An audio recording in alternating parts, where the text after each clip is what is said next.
क्या शेरबानो के कत्ल का सबसे बड़ा राज आखिरकार बेनकाब होने वाला है? क्या सरबुलंद तबस्सुम के चंगुल से रबिया को बचा पाएगा? क्या सेहराब खान का असल चेहरा सबके सामने आ जाएगा? और क्या आखिर में इंसाफ जीतेगा या फिर एक और खून होने वाला है? आज की इस दिलचस्प प्रेडिक्शन में हम इन्हीं तमाम सवालात के जवाब जानेंगे, तो वीडियो को आखिर तक जरूर देखें। अस्सलाम वालेकुम नाजरीन। ड्रामा सीरियल जंजीरों की कहानी एक ऐसे मोड़ पर पहुंच चुकी है जहां हर राज आहिस्ता आहिस्ता बेनकाब होने वाला है। अब हर किरदार की असलियत सामने आने लगी है और वो सच जो इतने अरसे से पर्दों में छुपा हुआ था अब सबके सामने आने वाला है। कहानी का आगाज इस वक्त होता है जब सरबुलंद किसी जरूरी काम के लिए हवेली के पिछले हिस्से की तरफ जाता है। वहां अचानक इसकी नजर जमीन पर पड़ी चंद ऐसी चीजों पर पड़ जाती है जो इसके कदमों तले से जमीन खींच लेती है।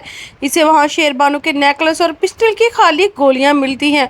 ये दोनों चीजें देखकर सरबुलंद को यकीन हो जाता है कि शेरबानो सिर्फ लापता नहीं हुई बल्कि इसके साथ कोई बड़ा बड़ा हादसा पेश आया था। ये सबूत हाथ लगते ही सरबुलंद सीधा सेहराब खान के पास पहुंचता है और इंतहाई संजीदा लहजे में कहता है, मुझे लगता है जिस दिन शेरबानो गायब हुई थी इस दिन इसके साथ कोई खौफनाक वाकया पेश आया था। ये अल्फाज सुनते ही सेहराब खान के जो चेहरे का रंग उड़ जाता है। वो अपनी घबराहट छुपाने के लिए फौरन बात का रुख बदल देता है और कहता है कि मुझे सब मालूम है। जरमाला का असल नाम रबिया है और वो मुदस्सर की बेवा है। तुमने इतनी बड़ी हकीकत हम सबसे इतने अरसे तक क्यों छुपाई? सेहराब की ये बातें पीछे खड़ी शीरी भी सुन लेती है। अब शीरी को एहसास हो जाता है कि अगर ये राज मजीद देर तक छुपा ना रहा तो सब कुछ बर्बाद हो जाएगा। दूसरी तरफ तबस्सुम भी मुसलसल रबिया को तलाश कर रहा होता है। वो अपने सबसे काबिल आदमी जरमत को सरबुलंद की हवेली जासूसी के लिए भेज देता है ताकि किसी भी कीमत रबिया का सुराग मिल सके। जैसे ही जरमत हवेली पहुंचता है शीरी खुफिया तौर पर इससे मिलती है और इसे बता देती है कि रबिया को तबस्सुम अब इतने दिनों से ढूंढ रहा है। वो इसी हवेली में जरमाला के नाम से रह रही है। जरमत फौरन तबस्सुम को फोन करता है और सारी मालूमात दे देता है। ये खबर सुनते ही तबस्सुम गुस्से से पागल हो जाता है।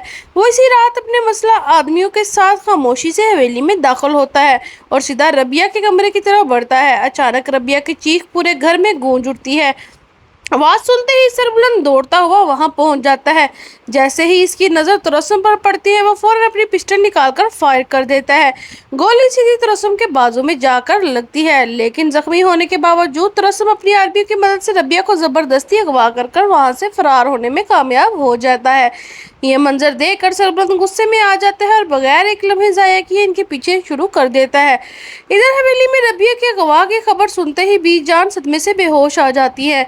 पूरे घर में कहराम मच जाता है, जबकि इसी अफरा तफरी का फायदा उठाते हुए सेहराब और शीरी फैसला करते हैं कि अब हवेली छोड़कर भाग जाना ही इनके लिए बेहतर होगा, क्योंकि इन्हें डर होता है कि कहीं इनके तमाम राज सामने ना आ जाए। दूसरी तरफ सरबुलंद मुसलसल तबस्सुम का ताकुब करते हुए आखिरकार जाफरान की हवेली तक पहुंच जाता है। वहां का मंजर देखकर इसके कदम रुक जाते हैं। तबस्सुम जबरदस्ती रबिया के निकाह करने की कोशिश कर रहा होता है और मौलवी साहब से पूछ रहे होते हैं कि क्या तुम्हें ये निकाह कबूल है।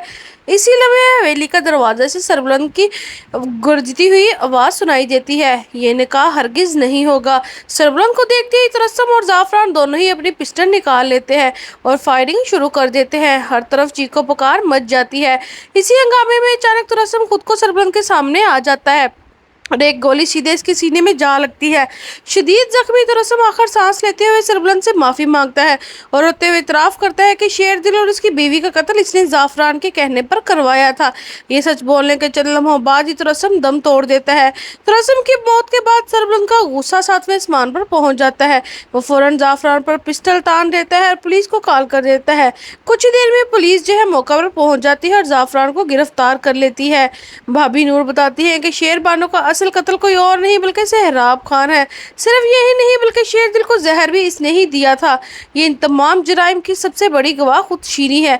ये हकीकत सुनते ही सरबुलंद के होश उड़ जाते हैं और गुस्से में आके सेहराब का गिरेबान पकड़ लेता है, लेकिन इस बार सरबुलंद किसी को माफ़ी देने के मूड में बिल्कुल भी नहीं होता। वो फौरन पुलिस को बुलाता है और सेहराब के साथ साथ शीरी को भी कानून के हवाले कर देता है। بعد میں عدالت دونوں کو انکے جرائم کی سخت سزا دیتی ہے۔ تمام سازشیں ختم ہونے کے بعد آخرکار حویلی میں خوشیوں کا وقت آ جاتا ہے۔